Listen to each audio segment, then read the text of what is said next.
Hey Shalford family, we've been in a series on discipleship, and our latest sermon was on the lifeline of discipleship, and we talked about prayer.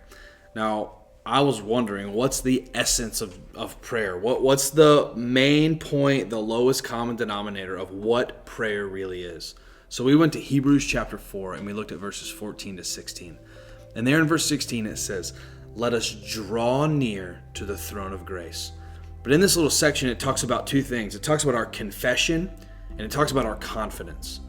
Now, we can't have the confidence that it talks about in verse 16 to pray and draw near to God if we don't first have our confession about who Jesus is. So we started by looking at who Jesus really is for us. I'd encourage you to go read Hebrews 4 and look at verses 14 and 15. See that he's our great high priest. He's the perfect mediator between God and man. But then he's also one who can sympathize with us in our weaknesses. Did you know that about Jesus? He sympathizes with you in your weaknesses. He knows what it's like to be a human being, to hunger and get tired. That's exactly why he became the Son of God, eternally existing, but incarnate as a man, so that he could walk a lifetime in our shoes.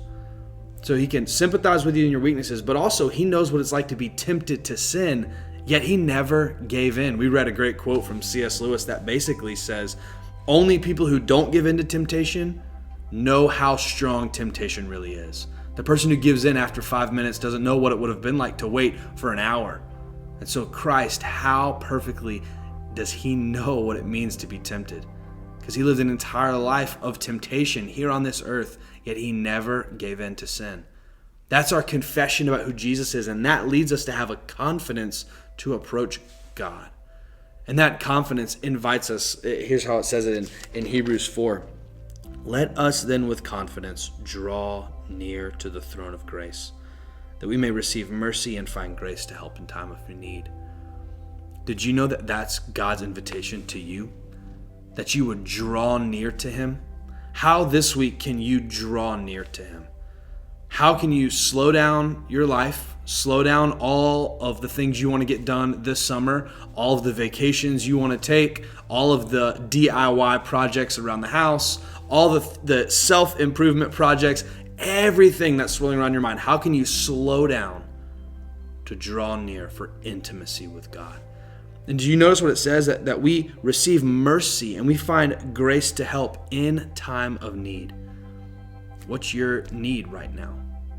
What is a need in your life that you need to slow down and take to the Father in prayer? I hope this week you'll find some time to slow down and do that. This coming Sunday, we're going to have a special prayer service on July 4th, and we're going to organize some different times to pray together. We're going to take the Lord's table together. I hope you'll join us on this special day as we put into practice some of the things we talked about. But as we end this sermon recap video, I want you to know that God's invitation for you this week is to draw near to him. So I pray that you take him up on that. Shalford, I love you, and I'll see you soon.